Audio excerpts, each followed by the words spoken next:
As you can see, back in our sort of usual spot of a webinar, we had a seminar on the theme of building safety a couple of weeks ago, a face-to-face event. And for those that joined that, you may have seen that we were trying to, I suppose, take the series in a different direction. Having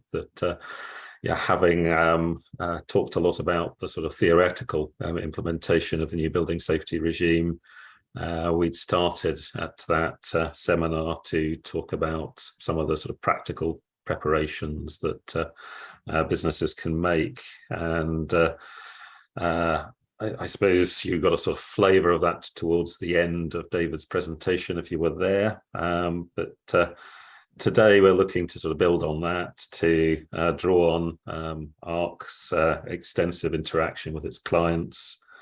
I think there'll be an emphasis on the relationship between the accountable person and the managing agent. Also thinking about how the new requirements play out with different layers of an organization. So hopefully a very fruitful hour. Again, it is my pleasure to introduce David Hills, who's a Senior Director at ARC, and really grateful for being able to tap into his expertise.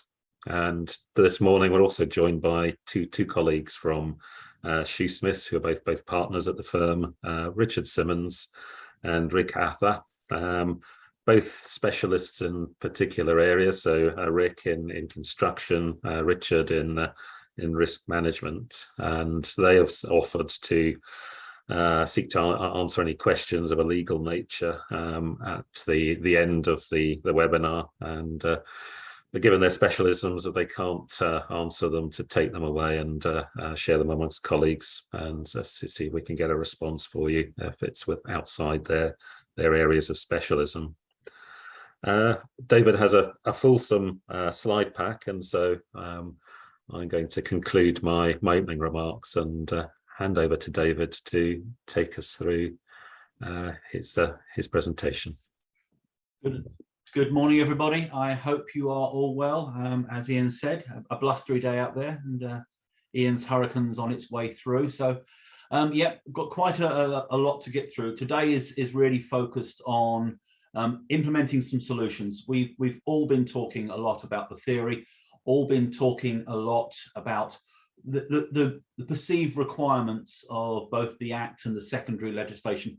Today, I want to focus very much on some solutions. And really focus on a case study. I do want to go through just a reminder of the Act and the secondary legislation, but I'm going to be focusing on that. So I've been working on this particular area for quite some time, and I've also been working on other parts as well in respect of supporting over 1,000 clients and others as well. In actually trying to demystify this whole process.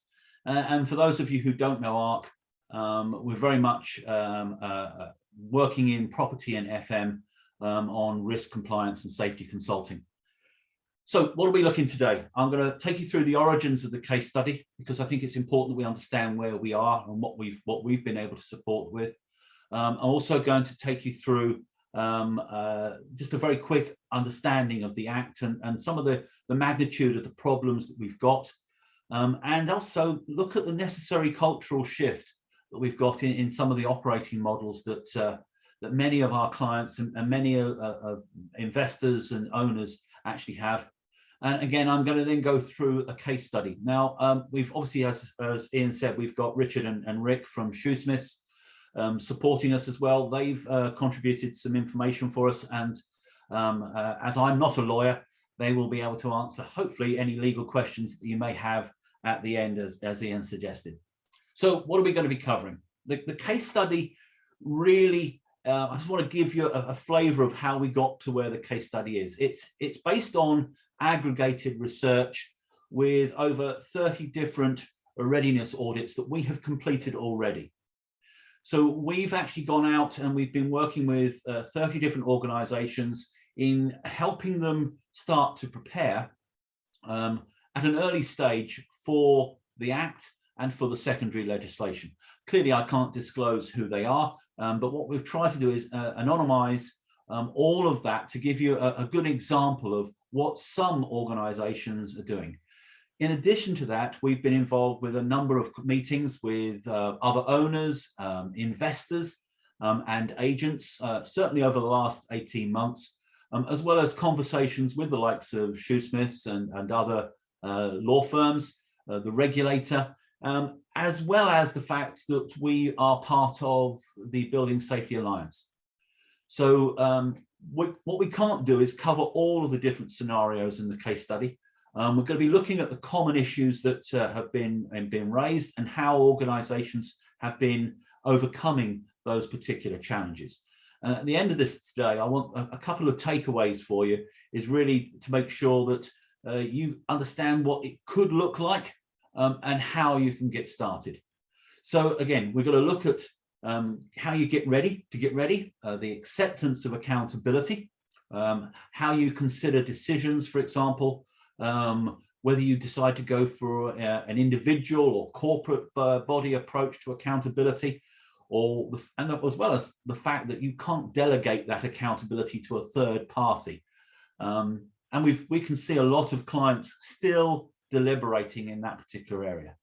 I want to focus on understanding, talk about control, coordination. I want to talk about cooperation, communication, and very importantly, of course, competence as well, which leads us on to resources. And then finally, I want to set up how we get things done. And I want to look at this, as Ian was saying there, at three particular layers: how we look at it at the corporate layer, how we look at it at a business layer, and then how we look at it at a function layer as well. So that's the origins of how we've gone through the case study, and how I intend to actually focus on that particular part. So just a reminder of the problems that we've got then with the Act, or at least the challenges that the Act actually provides those who actually own or manage property. And that's really where I'm looking to focus today: ownership and management as well. So we know that we've got primary legislation. It was passed back in April. That currently we've got secondary legislation that's being considered will be considered in a couple of weeks' time by the government, when the consultation period has been complete in respect of that secondary legislation. And out of that secondary legislation, the Act allows for what we call risk-based guidance. Now, I think that, just to reiterate again, as I've done every time we've done one of these particular types of seminar, it's really just making sure that we focus on the fact that I'm going to go through what we believe is going to happen. The consultation has reinforced our views and the way that the government are intending to implement the Act over the next couple of years. And so we're going to be focusing on those particular areas. But one word of caution: things can always change. Unlikely, we don't get many U-turns, but clearly we could get a U-turn, you never know, in respect of this particular Act.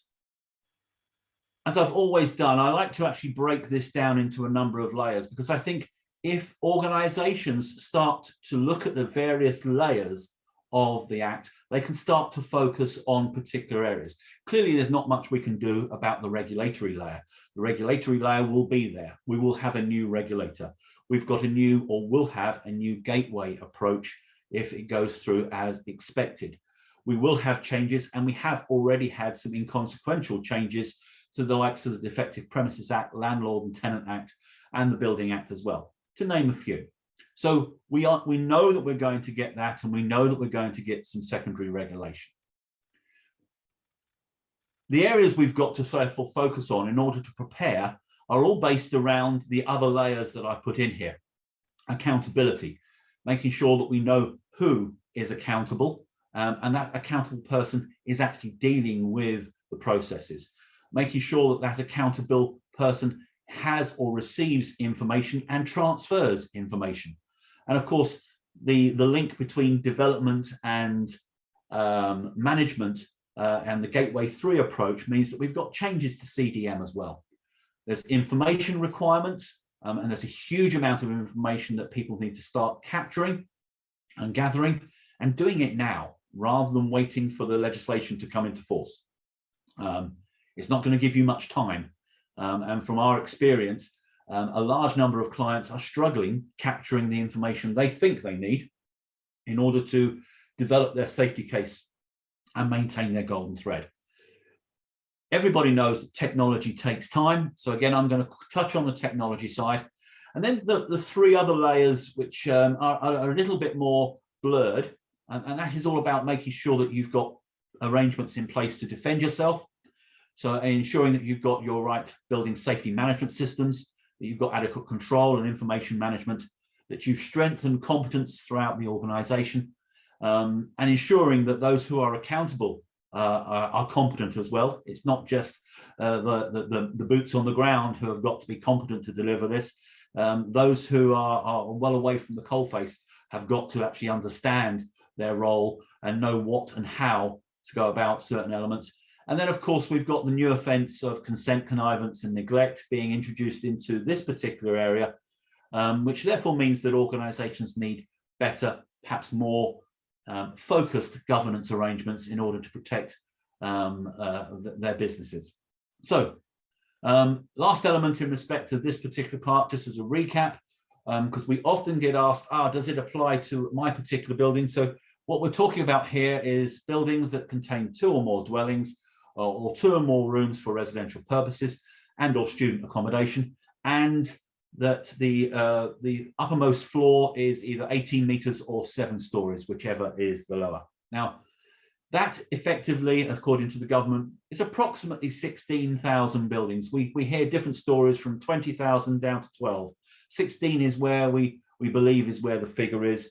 There is talk in certain areas which some authorities do not like the 18 meter and still want us to move to an 11 meter. There's an opportunity for the Secretary of State to change and alter the arrangements. So we could go down to 11 meters. It's unlikely in the first tranche, but it is likely, according to the regulator and the department later on, that they may bring that down to 11 meters. And some areas of the country, for example, Wales, may be going down to 11 meters anyway. That would extend it up to around about 80,000 buildings. But again, just to reiterate, everything is quite fluid. Everything is subject to change as it goes through the parliamentary process. And of course, the Act itself gives the Secretary of State the ability to change both the scope and also the extent of the definition for high-risk buildings at a later date. So we've been working with, as I say, our clients and the British Property Federation and other bodies to really try and get to grips with the type of issues that really need to actually be dealt with. And we came up with what's called the 35. We call it the 35. And it's very important for us because we're trying to actually help clients here focus on some key areas. I'm sure there are going to be more than 35 areas. What we've tried to do is batch them into some key areas. Now, not all of these 35 new requirements and activities stem from the Act. They stem from other pieces of legislation that are going to be implemented approximately at the same time. So we've got issues such as the Fire Safety Act, and we've got the Fire Safety England regulations. So it's important that we understand that not all of these 35 requirements are going to apply at the same time, and not all of them are going to apply to every building. But it's important that organisations determine what actually applies to them. And so the first element is really about understanding when things are coming into force and what people should be looking at and how they should be looking at certain areas of these 35 requirements over the next coming months. So effectively, under the Fire Safety Act, the concept of undertaking a fire risk assessment or appraisal, of your external wall and including that within your fire risk assessment, the blue boxes effectively, they're in force now. That's a requirement for you to actually ensure that the risks associated with your external wall are incorporated within your fire risk assessments. The elements in green are actually going to be coming into force on the 23rd of January next year. The Fire Safety England regulations, and of course that only applies in England, will require you, for example, to have as-built plans, making sure that you transfer information from your own information pack to the fire service, including your external wall condition, the remediation plans, and your checks on fire safety equipment. But in addition to that, you've got to have in place things such as premises information boxes. You've got to provide additional plans on how the fire brigade get access to your building, and then undertake certain elements such as a residence information pack, and also undertake checks on essential equipment, firefighting lifts. And then we've got some very unusual approaches in respect to fire doors. We've got two requirements there. One is that your fire doors in the common areas should be checked every quarter, and that fire doors between tenants demised areas and the common areas you should use reasonable endeavours, your best endeavours, sorry, to actually check those on an annual basis. So you've got quite a lot of information and quite a lot of requirements that are going to be coming into force over the next few months. And January is not that far away, let's be honest. The remainder, effectively, we believe are going to be coming into force in some way, shape or form, as many of us have been talking about, through a transition period, probably between April and May next year. Certainly the need to register the building and to start to collate this information will have to be undertaken from April and May next year. Now, the one area that I haven't highlighted is the building assessment certificate. And the reason being is that that is likely to come into force May 2024. And that will be upon a direction from the regulator. The regulator will then ask you to apply for your certification. So a lot of work, many moving parts. And as principal accountable persons, you've got a huge amount of accountability to now take on. You've got to receive information from either a previous accountable person or the client if you're taking on a new building. And you've got to be able to then register that building, maintain your safety case, develop your mandatory prescribed information that will come out of the secondary legislation, develop your safety case report, which will be a narrative of your safety case. Make sure that you've looked at your fire risk assessments, and it's not just covering fire, we've got to include structure now. Look at your mandatory occurrence reporting systems, your building safety management arrangements, and then of course, how you engage with the regulator in respect of your certificate, and how you engage with your residents in respect of the engagement strategy. And of course, then you've got the other 25 other requirements that are now on your desk effectively. And you'll be looking not just at dealing with the regulator, but as responsible persons, not accountable persons. Obviously, the Regulatory Reform Fire Safety Order remains in place, and that has the role of responsible person. Then you'll also be working with fire authorities as well. So you can see many moving parts, and that actually brings a number of key enterprise risks.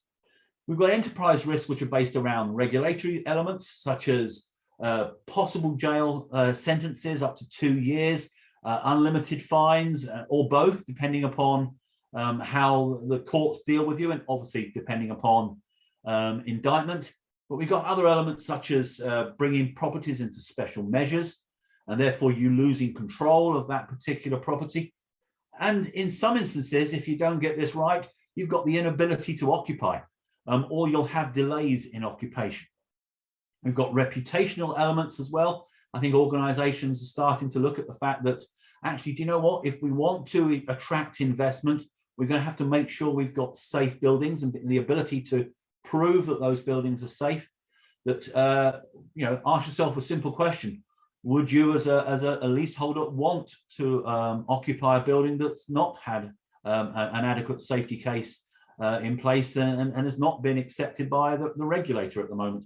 So there's a possibility there, and also you've got long-term loss of financial track record and possibly adverse enforcement history as well.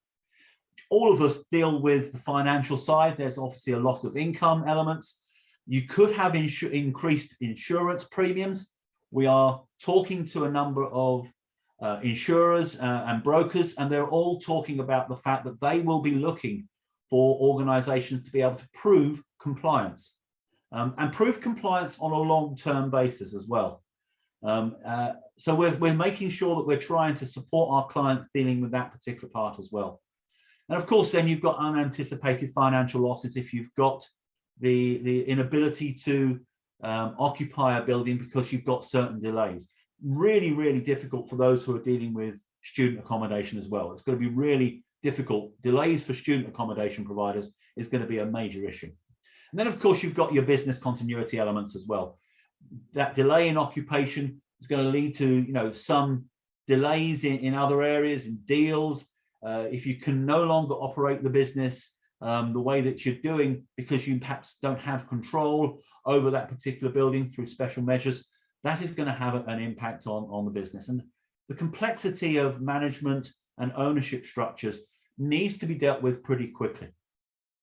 So they're the type of risks that we're seeing and talking to our clients about over the long term. So what are the key challenges that we're hearing from our clients regarding this particular area? First things first is that a lot of organizations are struggling in understanding or accepting the new role of accountability. And that's both in development and in ownership. We're seeing that across the board. And there are many, many expectations from owners, investors, that others will be taking on the accountability role, especially in respect to the relationship between owners and managing agents. And those new roles that we're seeing mean that, and the new requirements means that a lot of people are starting to try and work out how they can deal with that 35 within their existing agreements. Many are actually suggesting that they don't believe they can, and they're going to be looking at changing particular agreements. We've got some managing agents, for example, who don't want to operate under their existing PMAs, especially with the new requirements that are being expected of them. There is, in our opinion, a general lack of resource out there, and we're hearing from clients that a lot of people are actually struggling getting competent people, and obviously financial resources as well, especially in achieving compliance before expected deadlines. We've been talking again to a large number of clients, and in almost everybody is suggesting at the moment that with the resources that they have at the moment and with the uncertainty that there is out there, that they don't expect to achieve full compliance before April next year. They just don't see that as an option, but they're putting plans in place to protect themselves as much as they can. Technology is a major issue, and some of the key challenges for many of our clients is that they're looking at different types of technology, and there's lots of people out there suggesting, yes, I've got something that can provide you with your golden thread, but the golden thread isn't the only thing that's the bill is required. You're looking at risk management approaches, and prop tech is a difficulty for many of our clients at the moment. And finally, the biggest challenge that we're hearing, especially from board members, is that they are concerned that they are not being able to receive sufficient assurance that their businesses are going to be compliant, and their compliance position, they're pretty concerned about that. Boards don't want to have to make decisions, or at least they don't want to have to look at a chart that shows red or amber. They like green, and we're hearing that constantly. Boards are certainly looking and putting a lot of pressure on parts of their business and their managing agents and their other parts of the supply chain to ensure that they're going to get compliant as quick as possible. So they're the key challenges. So I want to now move to the actual case study itself, because what we've seen is that we're seeing a number of different scenarios out there where we're seeing various relationships between the accountable person and the managing agent. So, for example, some of the accountable persons are looking to devolve everything to the managing agents, which they can't do. We're also seeing that some accountable persons understand that particular element, and are engaging with their managing agents to look to see how they can receive support and assistance, but understanding that ultimately they're the accountable person. Their name will be over the door. They themselves will be on the hook, to put it quite bluntly. We're also seeing that some managing agents are looking for additional income, certainly additional agreements before they are going to be supporting accountable persons. They've no intentions of supporting accountable persons unless property management agreements are going to be changed and that they are going to have the fee income in order to achieve this. That is relatively rare, but we are seeing that. We're also seeing that many managing agents are looking to support accountable persons as far as they can. But they are very concerned about the level and degree of professional service support that they are going to have to receive, and also additional funds that they're going to need. You can't do the new 35 requirements on existing funding. That's certainly going to be the case. And we've also got a very small number of managing agents who literally want nothing to do with it. They are not the AP as far as they're concerned. They're not even talking to their clients about it at the moment, which I don't think is particularly helpful, but it's a fact. We are seeing that.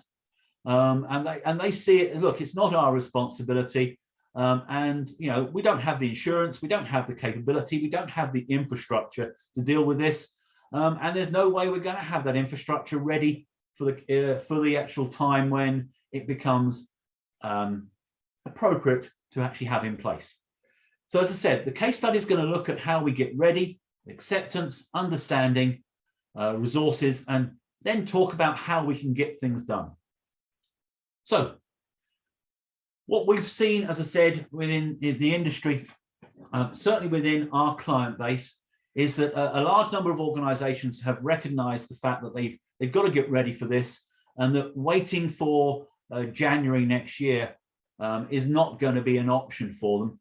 And so they've decided to actually determine who is going to be able to support them in meeting the requirements of the Act. And a lot of organizations have set up mini working groups where they've actually had in-house elements of the teams.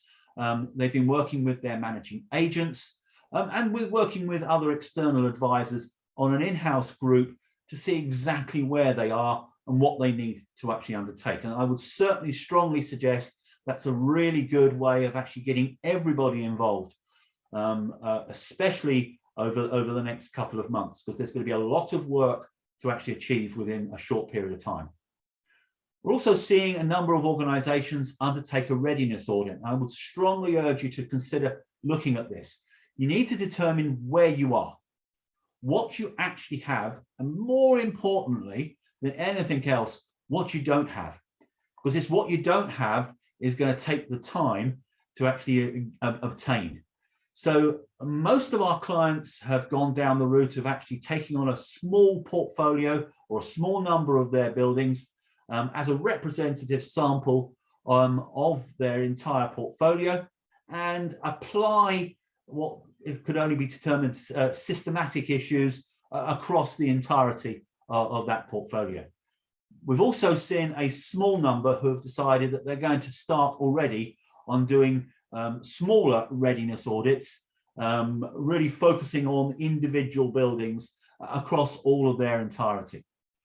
So how organizations are starting to get ready is, as I say, develop a working group, make sure that you've got management support, in-house support, i.e. those who are actually going to be managing those buildings on your behalf as well. So any property management teams, and where you need to, external advisors.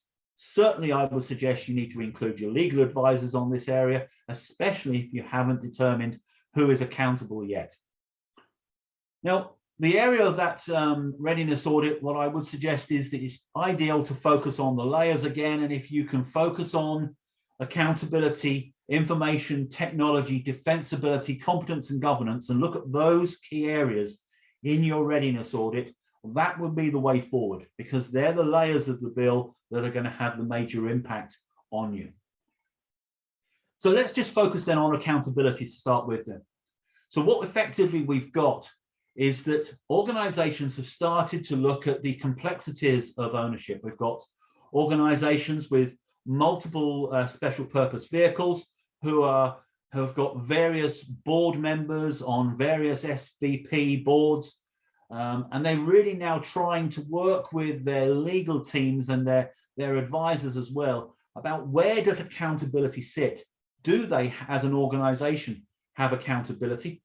Where they, for example, may have RMCs, is there a clear element between the RMC and themselves about who is accountable, who holds principal accountable positions? And they're starting now to actually think about this on their management and their investment arrangements as well. One of the elements that a lot of organizations have started to work with, and again, strongly would suggest you need to look at this, is who within the organization actually is the accountable person. Is it an individual?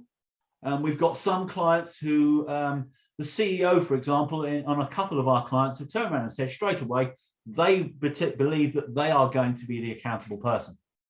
Whilst I would suggest that they need to review that, because it may be that it's a corporate entity here, they need to be looking at who holds that accountability within the organization, or whether it is a corporate body as a whole.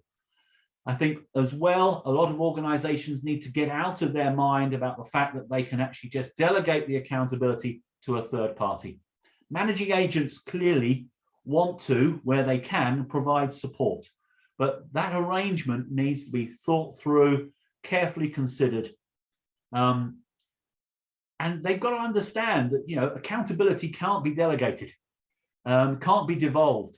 You know, if you're accountable, ultimately you're the person whose name is going to be sitting over the door. You may have others who are going to support you, but you need to be mindful of that particular approach. We've seen a number of boards who have been reviewing their terms of reference. They've decided to have acceptance statements by some of their board members on accepting accountability. And they've started to look at contracts and agreements. We've got organizations who already have, for example, in their development side, ensured that documentation will be received, full documentation will be received at PC, and not wait for perhaps a year later to get all of the O&M manuals. So they've been certainly looking at that. And we've got certainly a small number of clients who have started to talk to managing agents about reviewing and dealing with the property management and asset management agreements as well. We've got organizations who are already talking to their insurers, not getting particularly too far with it at the moment, about directors' insurance, taking into consideration they are looking at a new role and taking on additional accountabilities. And we've got a number of organizations who have started to build a new organizational design. For example, we've got one client that set up a new department. They've decided that they're going to have a building safety department who will be reporting directly to a single board member who is going to be considered to be the accountable person. And that is separate from the traditional health and safety department that they have as well. Clearly there are links, but they've decided that building safety they see as being something that's going to sit outside of your day-to-day health and safety elements. So certainly that's how we've seen organizations operate certainly over the last 6 months, about how they've been looking to actually start to prepare themselves, both at a corporate level and at a business level as well, by actually making sure that they've got those additional functions.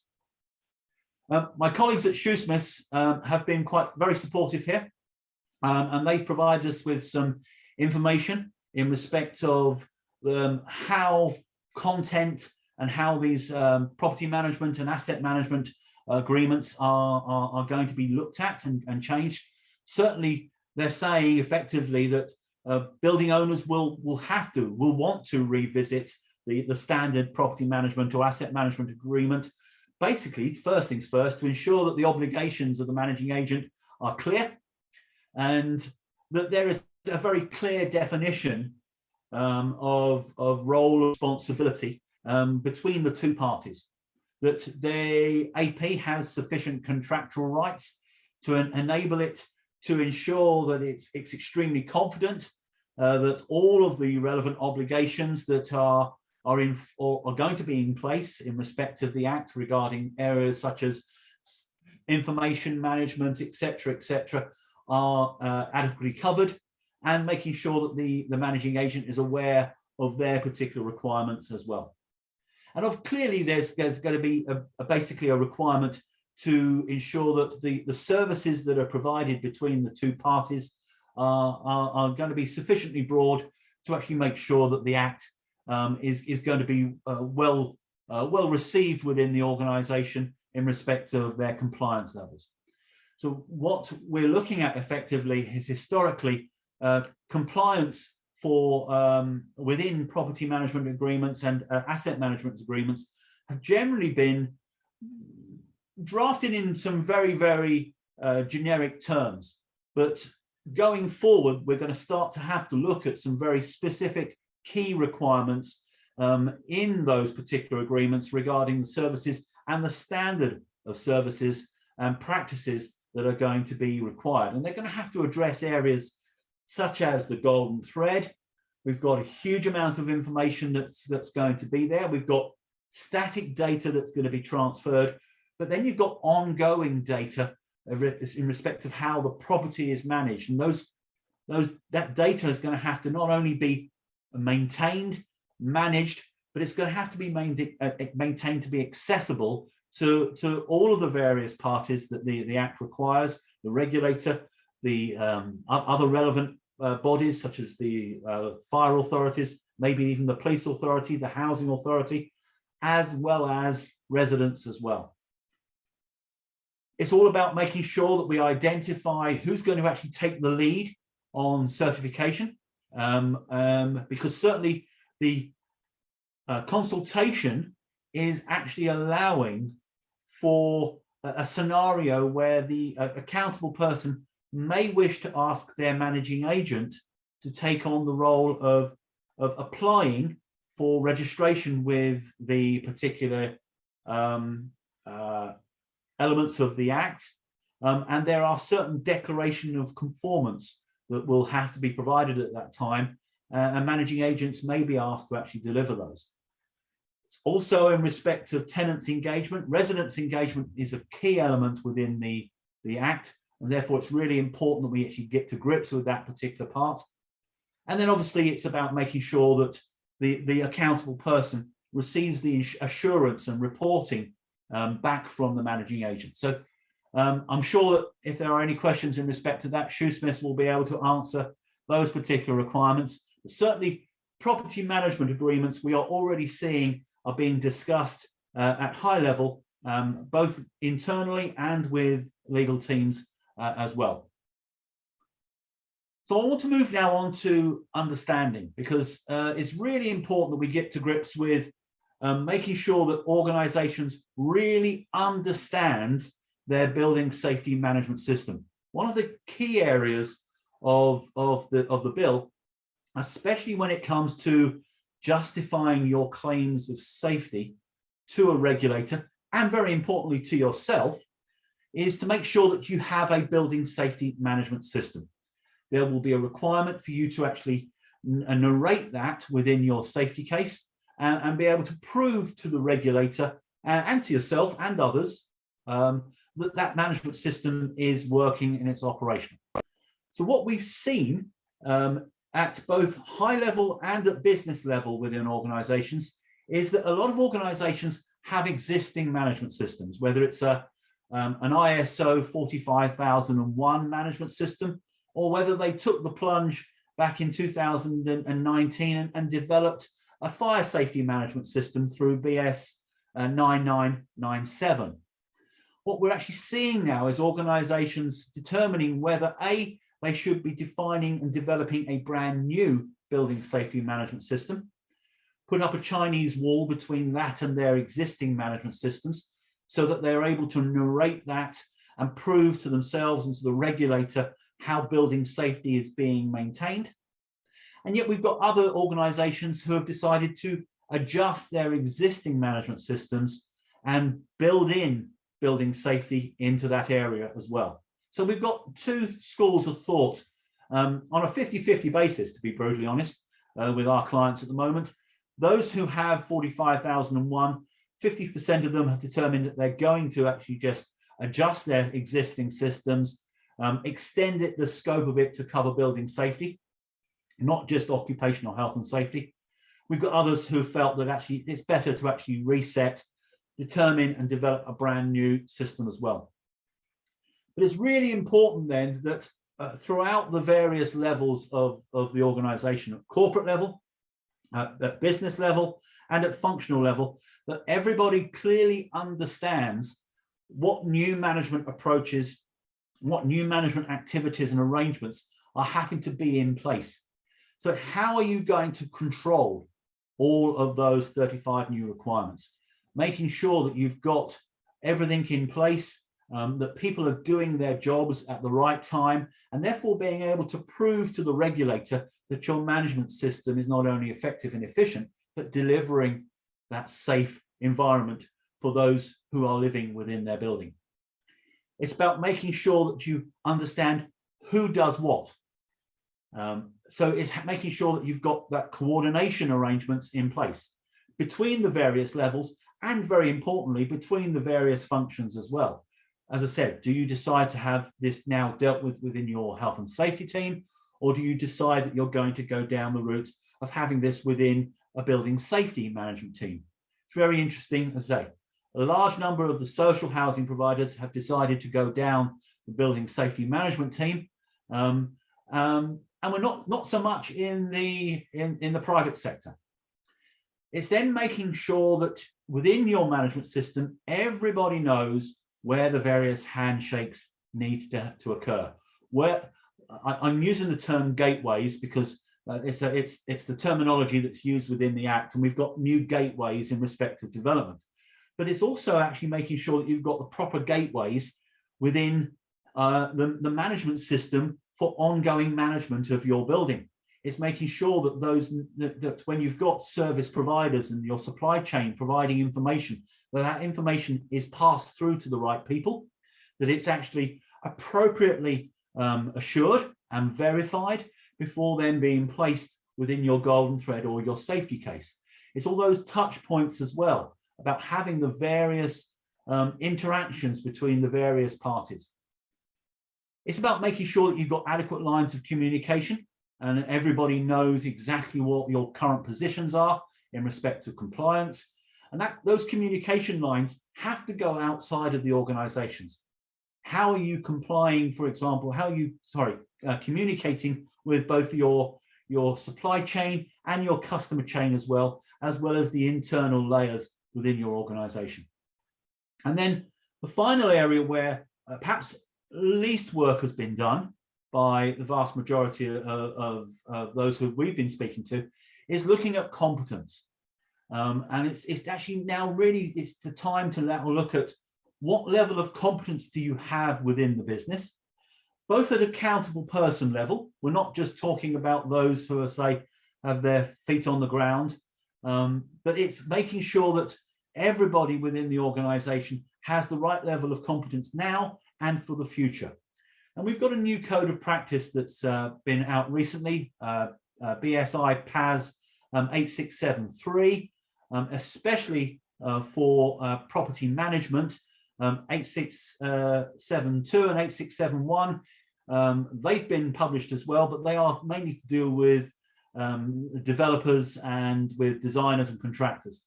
So certainly I would certainly start to look at, and most of our clients' organizations have started to look at competence within the organization and start to develop training programs to actually ensure competence throughout their businesses. So what does that mean at corporate level? It means that corporately, organizations are starting to have to look at the management system and how they are applied across various parts of the business. What parts are going to be affected?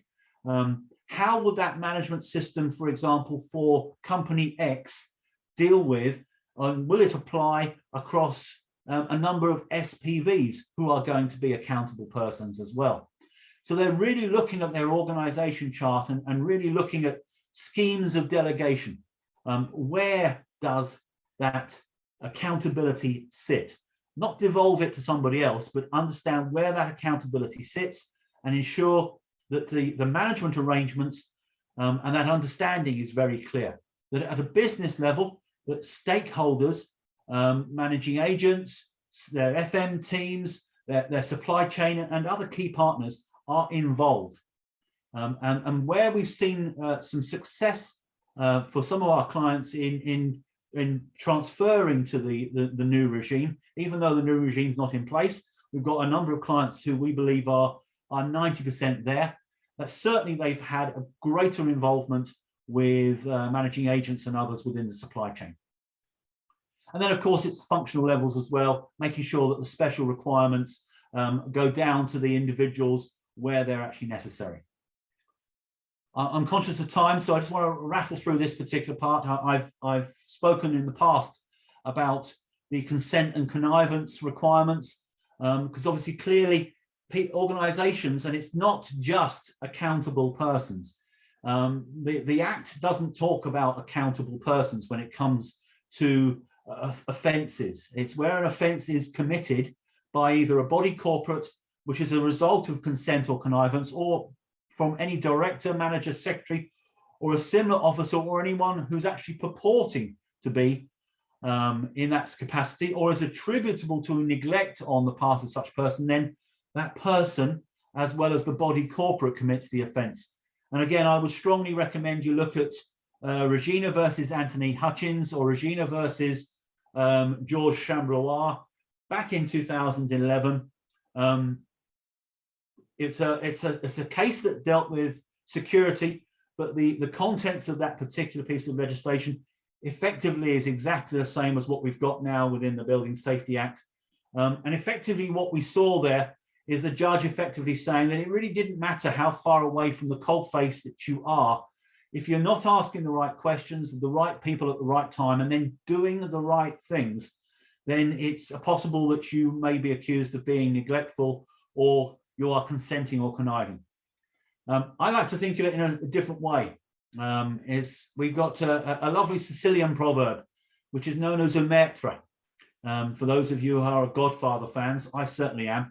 And basically, the proverb says that he who is deaf, blind, and silent will live a peaceful life of 100 years. Well, I'd like to adapt that and say that the owner and the manager who is deaf, blind, and silent will run the high risk of personal liability in criminal law and expose his organization to the risk of criminal prosecution. Certainly, you cannot just rely upon others doing their job. You've got to ask, get involved, especially if you hold accountability. So these new roles and new requirements and new relationships are going to have to be formed. And over the next few years, it's not going to be uncommon for management teams in respect of high-risk buildings to grow.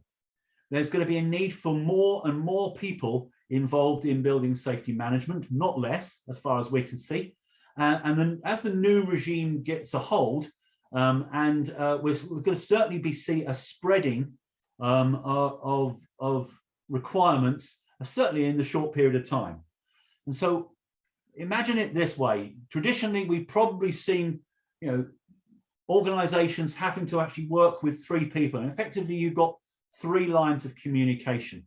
Extend that out to 4 people, and you've got 6 lines of communication.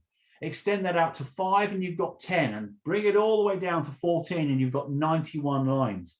And it's going to be more and more complex. So communication within these new roles and new requirements is going to become exponentially far more complicated as we go through this process. And organizations need management systems and arrangements in place that are going to be able to accommodate that particular arrangement. I think it's really important that many of the organisations have determined, especially those who have prepared well, have determined some key timelines against which they want to achieve. And certainly they've determined when they believe they're going to be compliant. And they certainly looked at the information that they've needed, especially through their readiness audits. And they've started, and in many instances, have gone down a long way on re-engineering key information that they just don't have or can't get hold of. Fire strategies, looking at retrospectively developing fire strategies where they're not available, making sure that they've got a good understanding of compartmentation within their buildings, understanding how the building was constructed and its structural design, looking at the external wall and its construction, and then looking at the fire equipment they've got, both the design of it and how it's been installed. So certainly we would strongly recommend that organisations go down that route pretty quickly. It takes time. One of our clients reported to us, and again, this is hearsay, so but it's very interesting, that they spent around about £780,000 re-engineering documentation that they just couldn't get hold of for about 80 buildings that they believed could be within scope. So that's a lot of money spent on re-engineering activity. Admittedly, they started that 2 years ago, and they've therefore been able to spread that load quite some way. So I think the other elements as well that organisations need to be looking at, and again, a lot of organisations have been looking at the technology and the risk management systems that they've got in place that will be essential if they're going to support compliance and risk management. Just want to quickly talk about resources and look very much obviously at how organisations are dealing with resources. Certainly, we're seeing organisations undertake internal audits of competence. As I said, people have been looking at PAS 8673, the competence requirements both internally and within their advisory team. I think most people have recognised that building safety is not going to be able to be managed by the few. It's going to need to be managed by the many. Structural safety is very different to fire safety, two very key different areas. And therefore, you're going to need different advisors to support in different parts and different approaches across all of those 35 new elements. But it's worthwhile having a look at the competency principles that are contained within the new PAS regarding understanding and a functional knowledge of the operating environments within businesses and within buildings, about leadership and teamwork, the specifics regarding building systems and building safety, operational practices, risk management, and how you plan and control.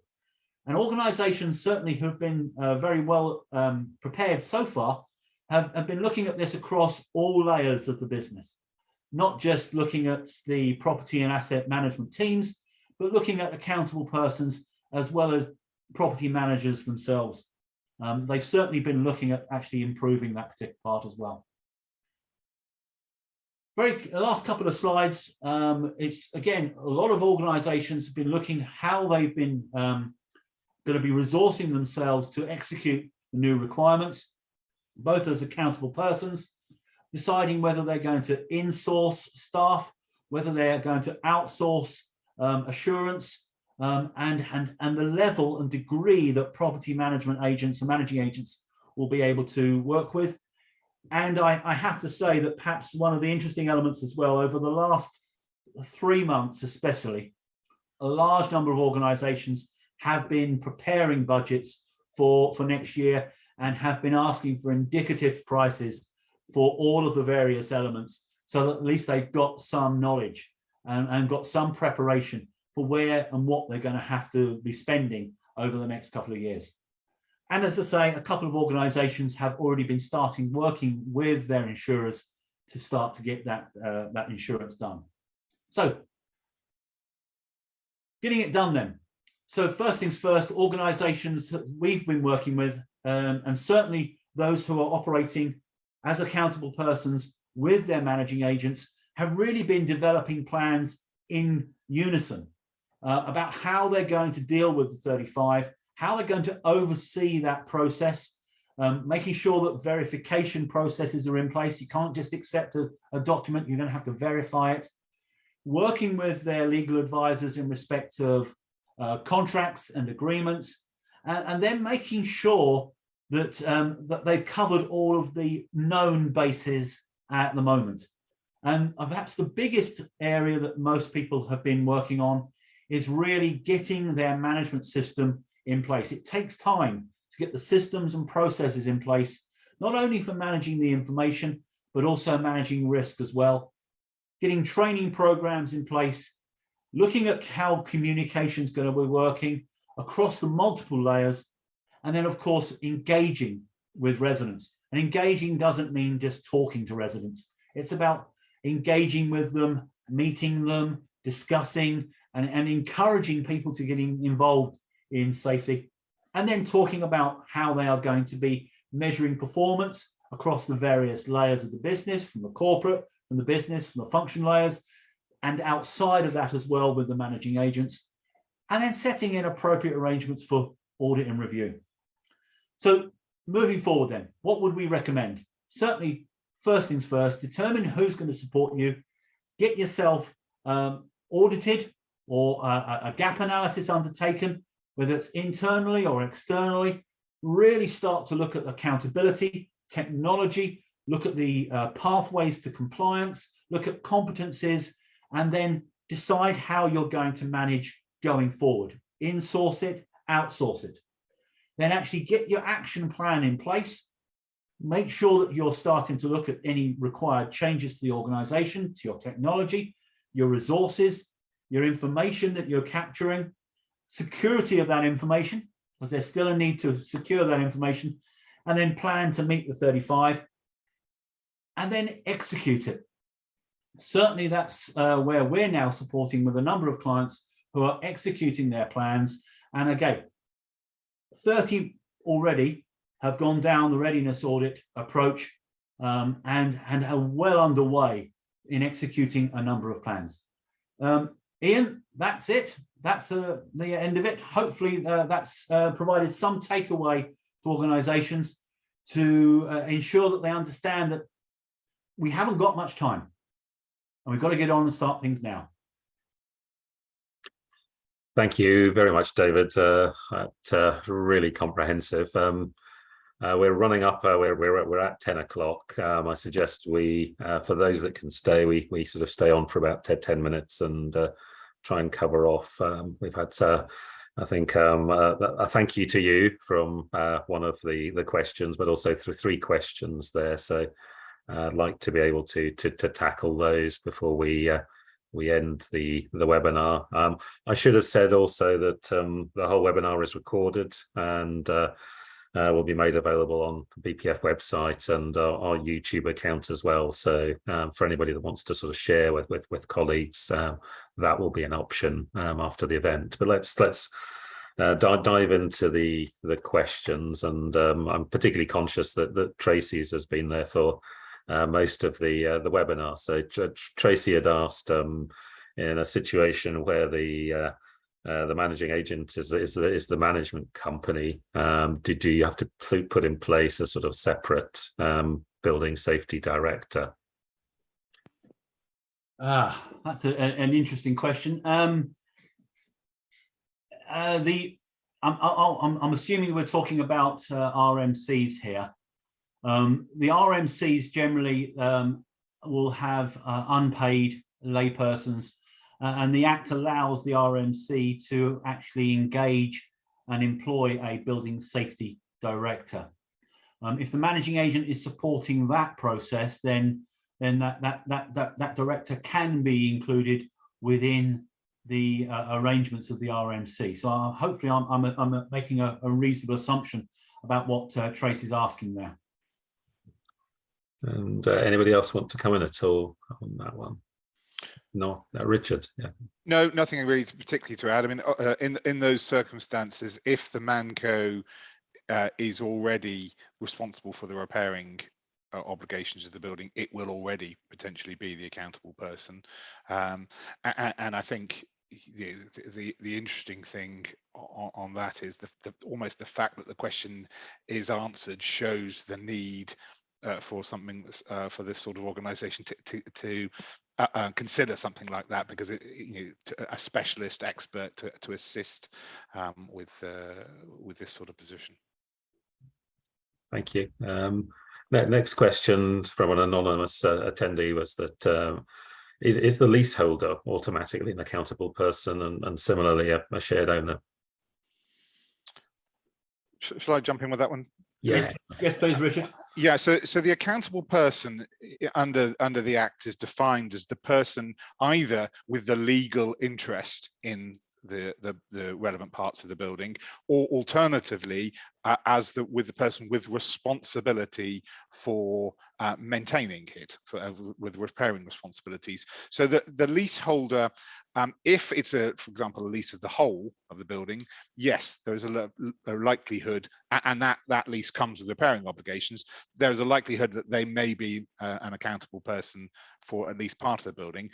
That's also all dependent upon a number of factors. Have they got repairing obligations? Is there anyone else with repairing obligations? Is there a management company or that actually has repairing obligations? So I think the answer to that is no, they're not automatically an accountable person. They'll only be an accountable person if they have a responsibility for maintenance of the building, and this is where you can get quite perhaps interesting and difficult questions about who is the principal accountable person, where you have perhaps parts of the building, maybe multiple parties with responsibilities for repairing, perhaps one in default of the other. So I think it's not an automatic thing. It's a thing that needs to be worked through, but I suspect in the context of this question, there's probably a reasonable chance that they may well be an accountable person. Thank you very much, Richard. And for final question, which was from Matt, is around the recoverability, if I can say it, of the costs of this various work. If as a managing agent you have an agreement with your accountable person, is there anything in the new leaseholder protections that would restrict you from applying this to the service charge? And I've got a follow-up question, but I'll leave that one with you first. The answer is that the Act does allow for specific recovery of ongoing costs associated with this sort of process, the additional fire safety responsibilities that the accountable person will have. So yeah, it deals with it almost in a separate section, and there are the leaseholder protections, not entirely dissimilar to the current leaseholder protections you get for ordinary building works, etc. So I think the starting point is yes, almost irrespective of what the lease says, these are costs that are potentially recoverable, but there will be various protections for tenants, and there will be important procedures to go through to make sure that you can maximize recovery from tenants.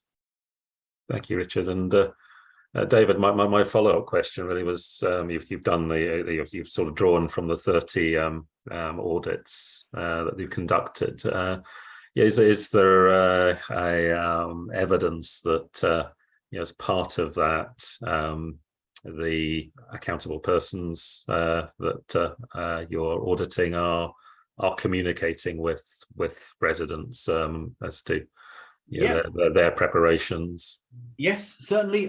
We've had some very successful approaches. We've had one organisation who's been working really hard to engage with residents. They've put in new processes, new technology to work with residents, having apps, having iPads available at reception, and in some instances having iPads available on the walls inside the actual residents' apartments themselves. They've been looking to work really hard and have meetings with both the residents and actually engage others within those meetings, having fire authority attendance at those meetings as well, with varying degrees of success. One, for example, had quite a number of hundred people over almost like a doctor's surgery come in to actually discuss building safety within that particular building. And on another, they had 4. So it comes down to, really trying to encourage that participation and engagement with residents, because that's what the Act actually requires you to do. It requires you to encourage participation, monitor and manage that as well. So those particular clients already have baselines upon which they are now measuring themselves. But certainly varying degrees of success, but yes, large number of them have already started to engage with residents because they see it as being key. And if they can get organizations operating now, it's not going to be brand new in January. Thank you very much, David. And I think possibly a topic for a future webinar is drilling down into the sort of resident engagement and strategy more. So yeah, we'll sort of bank that for perhaps a future session. There's one sort of final question that's come in again from an anonymous attendee, which is we mobilize a few buildings and find that risk assessments identify issues such as fire stopping, fire doors, missing documents, etc. And the developer principal contractor falls back on the building control sign off. Will building control be taking into account the new regulations and requirements under the Building Safety Act, or will building control be more regulated to ensure they account for such issues or are more thorough in their assessments? That's possibly one for you, Rick. Yeah, I'm sure David will have some views as well with his building control hat. But yeah, I mean, there's obviously a transitional period for the regulations to come in, and there will obviously be 2 building, I suppose, approval organisations under the new regs, because it will be a local authority unless it's a high risk building. But once you get into the high risk building category, you've got the building regulator who will there will be a greater degree of scrutiny, certainly, and in terms of both building application stage as well as the final certificate stage. So I think you will certainly expect a higher degree of focus on anything which impacts on building safety and fire control. So yeah, I think absolutely there will be more scrutiny, and I think it won't be just from a building control perspective, but you can expect that the contracts that people will be entering into will also apply a high degree of rigor to the documents that need to be handed over and final inspections, etc., to mitigate the risk of delays to buildings being handed over because of building control refusals. So I think it'll be a lot more regulated both by the profession as well as the authorities.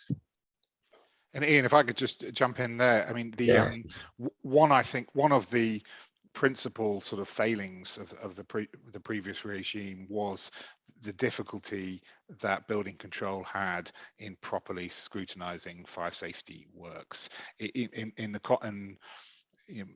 Much of what we are also doing is looking at claims and original defects in the building, and almost all of those buildings have building control sign off and still have significant problems. And so building control sign off from an existing building means little really in the context of whether or not there is a defect and whether or not there is a potential claim against other parties.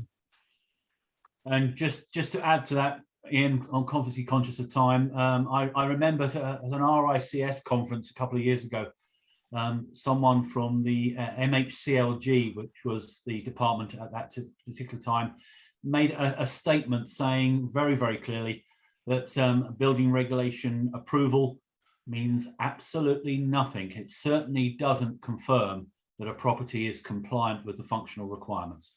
And so that was quite a statement at that time being made. So just to reiterate what Rick and Richard have said there. Thank you very much. Thank you for your questions, and to the 60 people that sort of stayed on after our allotted slot of 10 o'clock. I'm grateful for our speakers and their answers, and also David's very comprehensive presentation. Just to answer Steve, yes, we will make the slides available, and as said, the recording will also go up in a few days' time. So yeah, please share that with other people that weren't able to join us today. You're more than welcome to do that. And thank you very much for joining us today.